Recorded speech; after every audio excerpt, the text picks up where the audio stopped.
This morning in our adult class, we were studying Saul and David and Jonathan. And we see Saul, who is a corrupt man, who is taken over by his jealousy, by his envy, by his resentment. We see David, who is a faithful man, who is trying to do what he should do. We see Jonathan, who appreciates David and knows his father is wrong and is willing to stand by David even when it means he won't get the kingdom that his father wishes that he would have, which of course, as we see, would have been an unjust thing according to the proclamation of God having been rejected already from Saul's line previously. But in that, both last week and this week, you'll notice something if you're in the adult class, and that is that there are some lies that these people are telling. When David hides out in the field, Jonathan says to his father, he asked if he could go home to Bethlehem for a family sacrifice. Is that true? No. It was a lie. When David says to the priest, I'm here on a secret mission by the king. Is that true? No. It was a lie. When Michal, when Saul sends men to guard the house of David, and she takes the teraphim and puts it in the bed and puts some stuff there to make it look like there's hair, she lets him out of the window, and then the next morning they say, where is he? And she says, he's in bed asleep, or he's sick. Was that true? No. It was a lie. In fact, when we go through the Old Testament, there are a number of events which in and of themselves, sometimes they are by deplorable characters, sometimes they are by good characters, but we don't see a picture of perfect behavior all the way through in the lives of Bible characters generally. For example, what did Noah do in Genesis chapter 9, verse 21? Got drunk. What does David do in 1 Samuel 11? Commits adultery and takes the life of an innocent man. In the New Testament, Peter denies the Lord. Throughout the Old and New Testament, we see both good sides of people and bad sides of people. But one thing that you see oftentimes in the Old Testament is just a history described, and oftentimes people being blessed and people in favor with God, but then you see something like that in there, and what do we make of that? Well, one thing that could be made of it is to decide, well, if you got a good reason to lie, just go ahead and lie. You know, David lied, and that was a good thing. So Jonathan lied, and that was a good thing. So we can lie, and that's a good thing. Well, how far do you go with that? Noah got drunk. When the Bible said Noah got drunk, does it mention that he was sinning? Turn with me to Genesis chapter 9.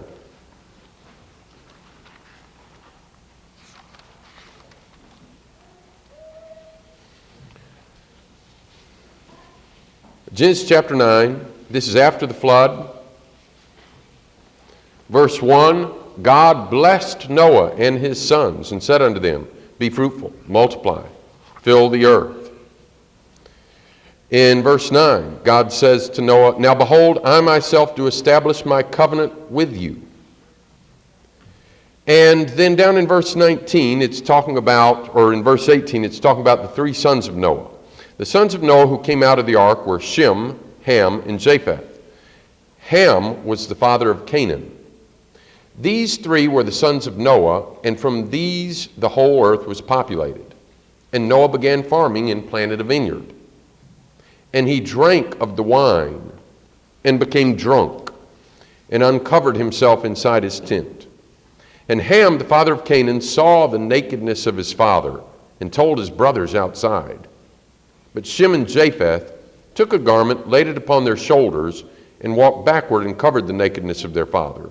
And their faces were turned away so that they did not see their father's nakedness. When Noah awoke from his wine, he knew what his youngest son had done to him. So he said, "Cursed be Canaan, a servant of servants he shall be to his brothers." But he also said, "Blessed be the Lord, the God of Shem, and let Canaan be your servant. May God enlarge Japheth, and let him dwell in the tents of Shem, and let Canaan be his servant." And Noah lived 550 years after the flood. So all the days of Noah were 950 years, and he died. Does the account mention that Noah did anything wrong? No. Look at Genesis 37. The first point I want to make in regards to this is that when you're reading the historical books of the Old Testament, don't expect them to always be making points on morality, because they don't. Now, they will to an extent. When you're reading through 2 Kings or Chronicles, you will read about, here is a king and he did evil in the sight of the Lord, as a general summation of his rule.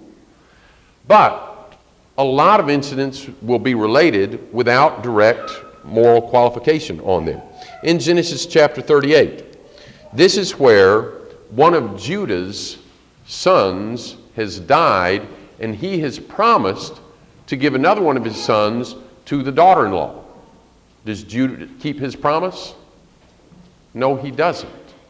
Remember, there was a system of levirate marriage whereby if you died and were without seed, your wife, this was the basis of the Sadducees question in Matthew chapter 22, if your wife then marries your brother, he raises up seed to your name and continues that lineage and such. Well, this wife has been left without a descendant, and though she has been promised another husband by Judah, none comes to her. So what does she eventually do? Since Judah would not, in verse 11, Judah said to his daughter-in-law Tamar, "Remain a widow in your father's house until my son Shelah grows up." For he thought, "I'm afraid that he too may die like his brother." So Tamar went and lived in her father's house. And after a considerable time, Shua's daughter, the wife of Judah, died, and when the time of mourning was ended, Judah went up to the sheep herders at Timnah, he and his friend Hera the Adullamite. And it was told to Tamar, "Behold, your father-in-law is going up to Timnah to shear his sheep." So he removed her widow's garments, covered herself with a veil, wrapped herself, and sat in the gateway of Enaim, which is on the road to Timnah. For she saw that Shelah was grown up and had grown up, and she had not been given to him as a wife. When Judah saw her, he thought she was a harlot, for she had covered her face. So he turned aside to her by the road and said, "Here now, let me come in to you." For he did not know that it was his daughter-in-law. She said, "What will you give me that you may come in to me?" He said, "Therefore I will send you a kid from the flock." She said, "Moreover, will you give a pledge until you send it?" He said, "What pledge shall I give of you?" And she said, "Your seal and your cord and your staff that's in your hand." So he gave them to her and went in to her, and she conceived by him. Then she arose and departed and removed her veil, put on her widow's garments. Judah sent the kid by his friend the Adullamite to receive the pledge from the woman's hand. He didn't find her. And he asked the men of the place, saying, "Where is the temple prostitute who was by the road at Enaim?" They said, "There had been no temple prostitute here." So he returned to Judah, and he said, "I didn't find her. Furthermore, the men of the place said there had been no temple prostitute here." Judah said, "Let her keep them, lest we become a laughingstock. After all, I sent this kid, but you didn't find her." It was about 3 months later that Judah was informed, "Your daughter-in-law Tamar has played the harlot, and behold, she is with child by harlotry." Then Judah said, "Bring her out and let her be burned." It was while she was being brought out that she sent to her father-in-law, saying, "I am with child by the man to whom these things belong." She said, "Please examine and see, whose signet ring and cords and staff are these?" And he looks, and he remembers the last time he saw those items.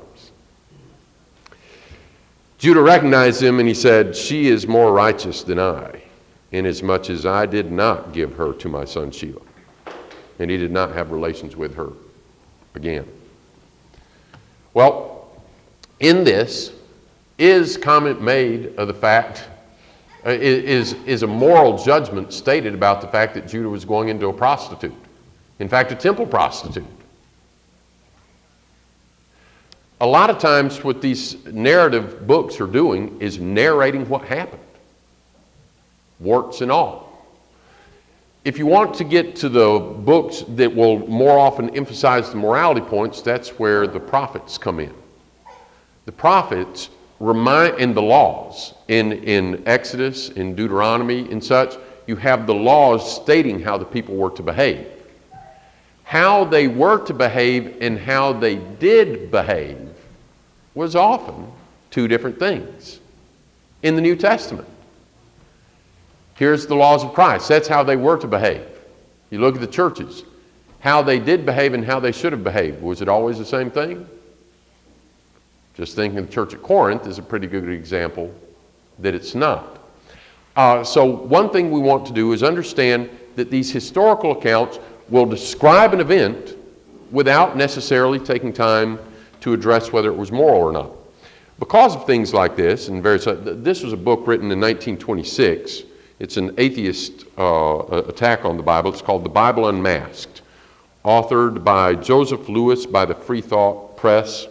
Other books he wrote, The Tyranny of God, Jefferson the Freethinker, etc., The Bible in Public Schools, Should Children Receive Religious Instruction, etc. It's dedicated to, in all seriousness, to rabbis, priests, and ministers that that it might bring them to realize the fraud they are perpetrating by preaching the Bible as the Word of God and as a moral and intellectual guide for the human race. And it has a quote in the beginning of it: any system of religion that has anything in it that shocks the mind of a child cannot be a true system. And then it's full of some very graphic pictures of various things like Levi and Simeon destroying the men of Shechem that we'll talk about in just a moment. It talks about incest, Lot and his daughters, the rape of Dinah, Joseph and Potiphar's wife, etc., the rape of Tamar by her brother Amnon. And the idea is that the Bible is an immoral book and shouldn't be read, and that people should be free from it. Well, we've seen over the years more and more what effect not reading the Bible has upon people. You know, if you just stop and think about people that read the Bible and how they live and people that don't read the Bible and how they live, the proof's in the pudding a little bit there. But what about this? One of the things that he talks about, for example, is this thing with the men of Shechem, the rape of Dinah. And he begins talking about this, and he's complaining, of course, that the Bible describes the story of rape, but this rape happened. Now, where is this? Go back to Genesis 34.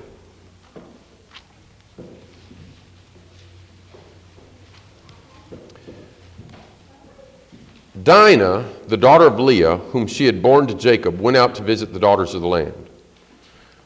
When Shechem, the son of Hamor the Hivite, the prince of the land, saw her, he took her and lay with her by force. He was deeply attracted to Dinah, the daughter of Jacob, and he loved the girl and spoke tenderly to her. So Shechem spoke to his father Hamor, saying, "Get me this young girl for a wife." Now Jacob heard that he had defiled Dinah his daughter, but his sons were with the livestock in the field. Jacob kept silent till they came in. Then Hamor, the father of Shechem, went out to Jacob to speak with him. Now the sons of Jacob came in from the field when they heard it, and the men were grieved, and they were very angry, because he had done a disgraceful thing in Israel by lying with Jacob's daughter, for such thing ought not be done. But Hamor spoke with them, saying, "The soul of my son Shechem longs for your daughter. Please give her to him in marriage, and intermarry with us. Give your daughters to us, take our daughters for yourselves. Thus you shall live with us, and the land shall be open before you. Live and trade in it, acquire property in it." Shechem also said to her father and to her brothers, "If I find favor in your sight, then I will give whatever you say to me. Ask me ever so much bridal payment and gift, and I will give according as you say. But give me this girl in marriage." Jacob's sons answered Shechem and his father Hamor with deceit, and spake to them because he had defiled Dinah their sister. They said to them, "We cannot do this thing to give our sister to one who is uncircumcised, for that would be a disgrace to us. Only on this condition will we consent to you. if you will become like us in that every male of you be circumcised. Then will we give our daughters to you, and we will take your daughters for ourselves, and we will live with you and become one people. But if you will not listen to us and be circumcised, then we will take our daughter and go." Now the words seemed reasonable to Hamor and Shechem, Hamor's son. And the young man did not delay to do the thing because he delighted with Jacob's daughter. Now he was more respected than all the household of his father. So Hamor and his son Shechem came to the gate of their city and spoke to the men of their city, saying, "These men are friendly with us. Therefore let them live in the land and trade in it. For behold, the land is large enough for them. Let us take their daughters in marriage and give our daughters to them. Only on this condition will the men consent to live with us, to become one people, that every male among us must be circumcised as they are circumcised. Will not their livestock and their property and their animals be ours? Only let us consent to them, and they will live with us." And all who went out of the gate of his city listened to Hamor and to his son Shechem, and every male was circumcised, all who went out of the gate of his city. Well, of course, if you take adult men and you have circumcised them all, they're not going to be in the best condition for defense of a city. And that's the plot of the sons of Jacob. Verse 25. It came about on the third day, when they were in pain, that two of Jacob's sons, Simeon and Levi, Dinah's brother, each took his sword, came upon the city unawares, and killed every male. They killed Hamor and his son Shechem with the edge of the sword, and took Dinah from Shechem's house and went forth. Jacob's sons came upon the slain, looted the city because they had defiled their sister. They took the flocks and the herds, etc. Verse 30, Jacob said to Simeon and Levi, "You have brought trouble on me by making me odious among the inhabitants of the land, among the Canaanites and Perizzites." And they said to him in verse 31, "Should he treat our sister as a harlot?" Now that account ends there. Was it right for Simeon and Levi to do that? Was it right for Shechem to have taken and raped Dinah? No, it wasn't. Was it right for Simeon and Levi to lie and say, "If you will do this, then we'll be friends, and you can intermarry with our daughters, we'll intermarry with your daughters, and everything will be fine"? Was it right for them to do that? Remember, my point is that a lot of these narratives tell what happened, and they don't always stop and say whether it was a good thing or a bad thing. Now turn with me to the very end of Genesis. Turn to the very last book of Genesis.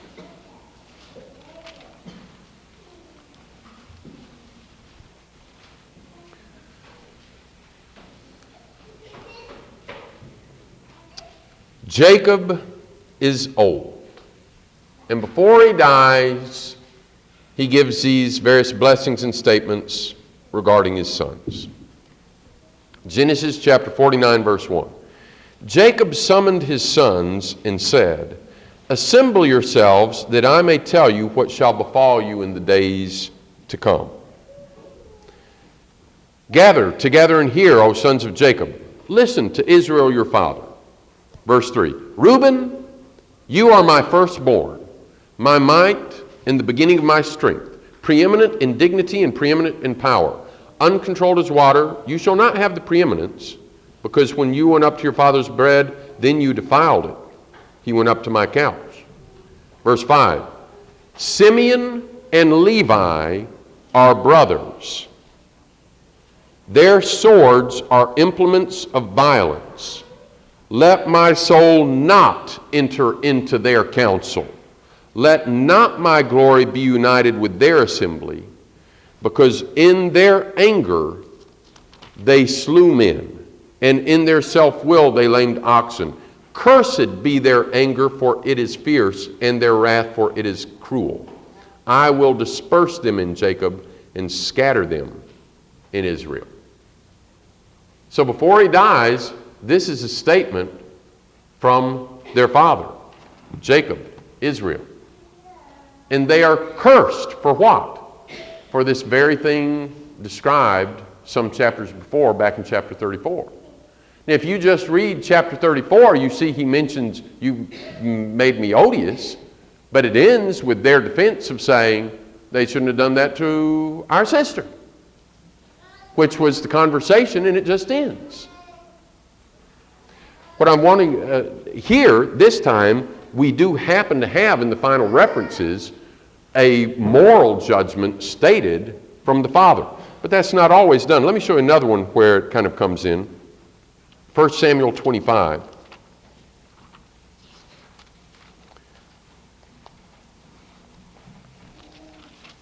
If you're turning there, we're going to read about Nabal.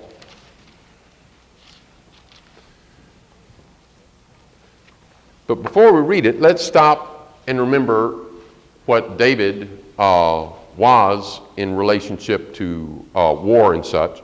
David was a man of war. His conquest over Goliath was, of course, the most famous event, and there were other times as well. And God was with him when he slew Goliath.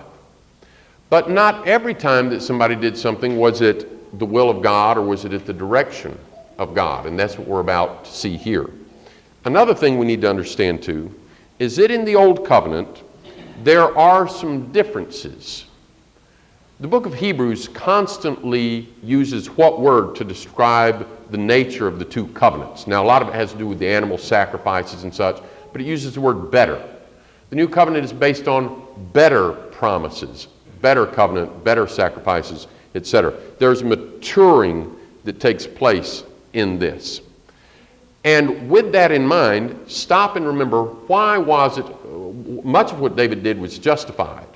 But even in that, why was it that David was not allowed to build the temple? 1 Chronicles chapter 28:3, he said, "The Lord said to me that I should not build the temple because I was a man of war and had shed much blood." Was it God's instruction in the Bible that the Amalekites should have been destroyed by Saul? Yes. The Bible records that as an order of God and such. But at the same time, is that the pinnacle to which God is going to bring us to? In the Old Testament, when the nation was physical, and to establish this nation and use it to punish the evil nations round about and bring about his purpose, he used Israel to punish the wicked nations. But by the time you get to the New Testament, what does Paul say very clearly in 2 Corinthians 10? Our warfare is not against flesh and blood, but against spiritual powers and that type of thing. There's a transition there.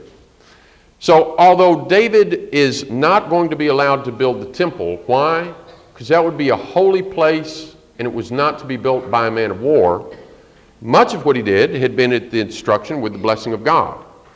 But that didn't mean that everything that he did or intended to do would be so. Look at 1 Samuel chapter 25. This is right after the death of Samuel. And the episode here is, to get it in context, this is after David is on the run and Saul's after him. And a couple of times, David had the opportunity to do what? To kill Saul. Would David do it? No. Why? He knew that despite the way Saul was acting now, he had been anointed by a king at the choice of God, and he said, "I will not lift my hand against the Lord's anointed," which again shows the great character of David in this. Because here's a man trying to kill him, and when he has the opportunity, he will not do it. But while he's fleeing, there are some flocks nearby of a wealthy man, and David, his men need some food, and here's what happens. In 1 Samuel chapter 25, verse 2, there was a man in Maon whose business was in Carmel. The man was very rich. He had 3,000 sheep and 1,000 goats, and it came about while he was shearing his sheep in Carmel. The man's name was Nabal. His wife's name was Abigail.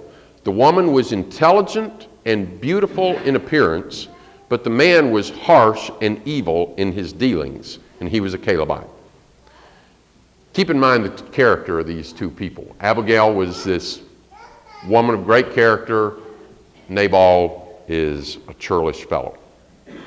David heard in the wilderness that Nadab was shearing his sheep. David sent 10 young men. David said to the young men, "Go up to Carmel, visit Nabal, greet him in my name. Thus you shall say, have a long life, peace be to you, peace be to your house, peace be to all you have. And now I've heard that you have shearers. Now your shepherds have been with us, and we have not insulted them, nor have they missed anything all the days that we were in Carmel. Ask your young men, and they will tell you. Therefore let my young men find favor in your eyes, for we have come on a festive day. Please give whatever you find at hand to your servants and to your son David." David's men, in fact, usually soldiers, will do what whenever they need something? They'll just take it. Frederick, there's a sign south of Frederick that says the Confederate Army, when they came through there, you remember they burned Chambersburg, they threatened to burn Frederick, and they required a huge payment, millions of dollars in payment, to keep the city from being burned. Frederick paid up, they borrowed the money and paid up, and it wasn't, I think, until the 1950s that Frederick finally got that bill paid off, if I remember correctly. That's all on a kind of a monument sign south of Frederick, at a rest area there. But usually if you've got some soldiers out here and you're a rich man, what do you expect is going to happen to your flocks and such? But David and his men are not taking anything from him, and they've been friendly and everything, and now David is asking for some hospitality. Well, this is Nabal's answer. Verse 10. Nabal answered David's servant and said, "Who is David? Who is this son of Jesse? There are many servants today, each breaking away from his master. Shall I then take my bread and my water and my meat that I've slaughtered for my shears and give it to these men whose origin I don't know?" So David's young men retraced their way and went back, and they came and told him according to all these words. David said to his men, "Each of you gird on his sword." Each man girded on his sword.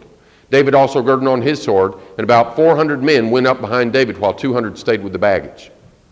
But one of the young men told Abigail, Nabal's wife, saying, "Behold, David sent messengers from the wilderness to greet your master, and he scorned them. Yet the men were very good to us. We were not insulted, nor did we miss anything as long as we went about with them while we were in the fields. They were a wall to us both by night and by day, all the time we were with them tending sheep." In other words, he's saying these men, they actually helped us out. They helped protect things for us. They didn't take anything from us. And now this is how your husband has treated them. Now therefore know and consider what you should do, for evil is plotted against our master and against all his household, and he is such a worthless man that no one can speak to him. Abigail hurried, took 200 loaves of bread, 2 jugs of wine, 5 sheep already prepared, 5 measures of roasted grain, 100 clusters of raisins, 200 cakes of figs, loaded them on the donkeys. She said to her young men, "Go on before me. Behold, I am coming after you." But she didn't tell her husband Nabal. Came about as she was riding on her donkey and coming behind, down by the hidden part of the mountain, that behold, David and his men were coming down toward her, so she met them. David said, "Surely in vain have I guarded all that this man has in the wilderness, so that nothing was missed of all that belonged to him, and he has returned me evil for good. May God do so to the enemies of David, and more so, if by morning I leave as much as one male of any who belong to him." When Abigail saw David, she hurried and dismounted from her donkey, and fell on her face before David, and bowed herself to the ground. Now this is a smart woman.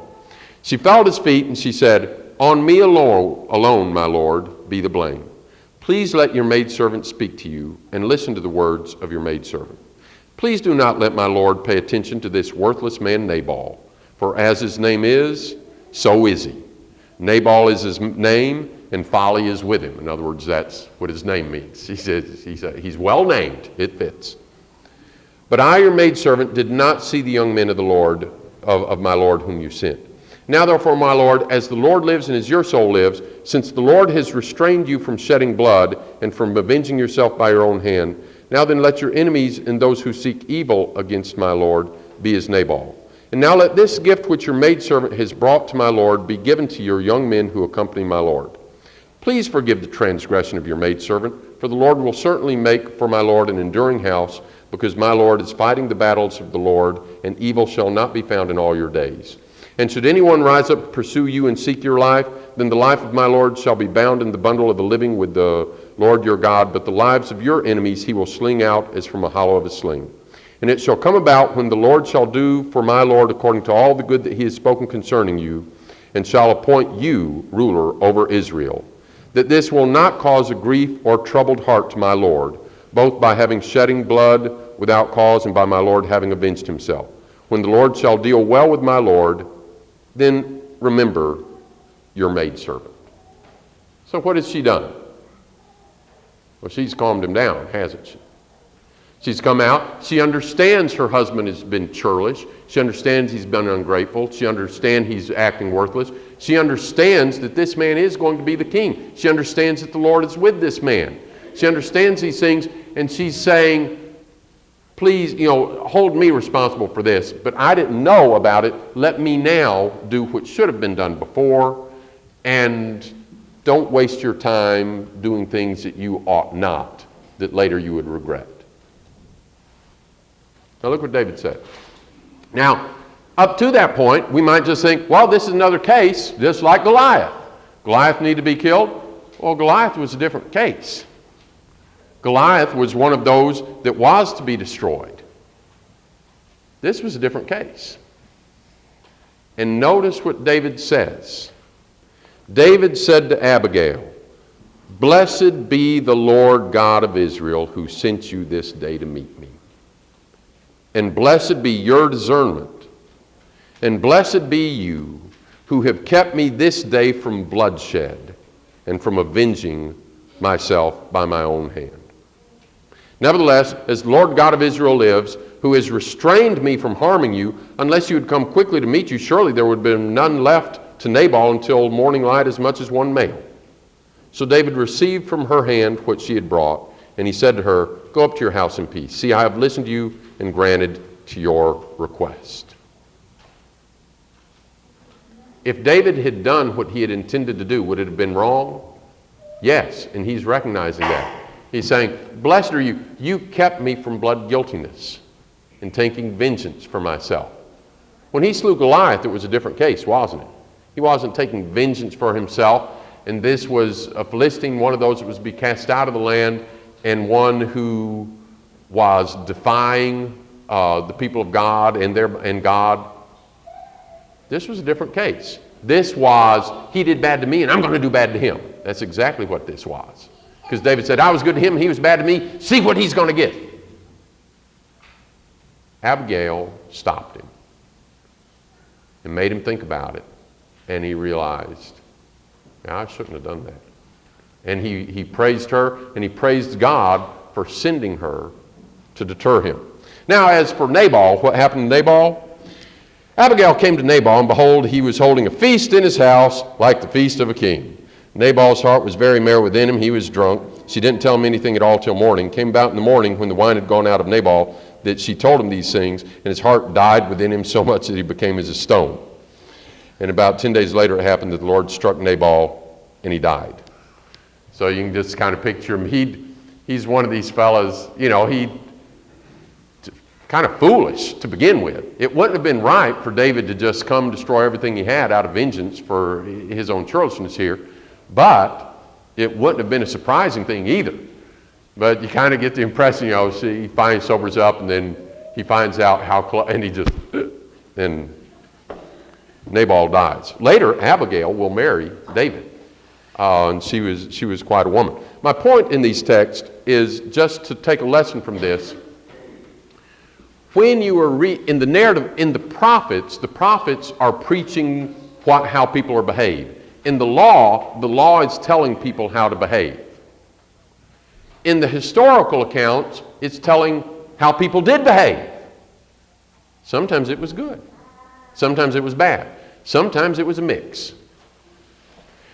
Rahab, the harlot, she did a great thing, didn't she? She also told a lie. She was also a harlot. Michael. Turn back and we'll have just a couple more passages here, no more long ones. We're about done. Turn back here in 1 Samuel.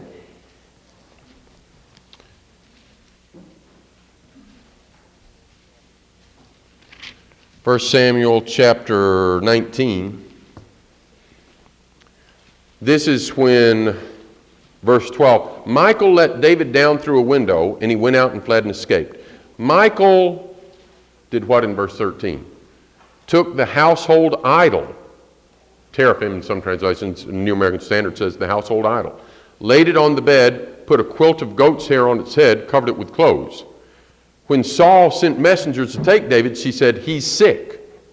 Saul sent messengers to see David, saying, bring him up on the bed that I may put him to death.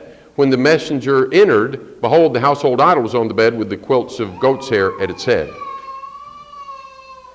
Now, does the fact that God was with David and that Michal helped David justify that she's lying? Well, let me ask another question. Does that justify that she's using an idol? The idol helped David, didn't it? It was an idol that she laid in that bed to look like David and then make him think David was there. Is that a justification of idolatry? No. So let's be careful when we look at these accounts not to assume that just because somebody did something, that's how they were supposed to behave. Noah was a righteous man. Was he always righteous? No. David was a great man before God, and we see his humility and his courage again and again. We see it when he's willing to go out against Goliath and trust in God.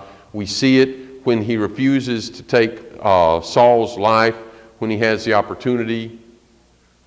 We also see his sin with Bathsheba and other things, which is pointed out dramatically. Other things, like the Abigail incident, it's not so dramatic, but it's there. And Abigail, if without Abigail's interference, what would David have done? Would have been another conquest to David, but not a righteous one. So, lastly, I want to mention this.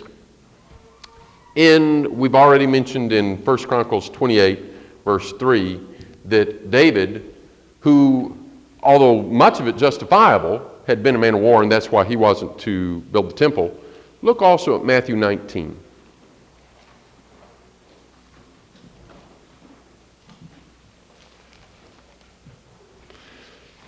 Keep in mind also that the Old Testament is written at a time when you had a physical nation. A physical nation made up of whom? All people who were committed to God? Now, what did Isaiah say? If Israel be as the sand of the sea, it's the remnant that be saved. The remnant, the faithful remnant within Israel, was always a minority of the people. Most of the people were usually not faithful. That's why in Hebrews you have that contrast quoted from Jeremiah 31 about the kingdom in the old and the new kingdom being different from the old kingdom, in that the new kingdom, everybody in it knows the Lord because they've made that covenant themselves. Some of the laws and such in the Old Testament have to do with the fact that you're regulating a large group of people who, for the most part, aren't the faithful remnant. The laws on marriage divorce, same thing. What do we find in Matthew chapter 19? Verse 3, closing with this text, there came unto him Pharisees, trying him and saying, is it lawful for a man to put away his wife for every cause? He answered and said, haven't you read that he who made them from the beginning made them male and female? For this cause, and said, for this cause shall a man leave his father and mother and cleave to his wife, and the two shall become one flesh. So they are no more two, but one flesh. What God therefore hath joined together, let not man put asunder. Then they said, then why did Moses command to give a bill of divorcement and put her away? Verse 8, he said to them, Moses, for your hardness of heart suffered you to put away your wives. But from the beginning it has not been so. And I say, whoever shall put away his wife, except for fornication, and shall marry another, committeth adultery.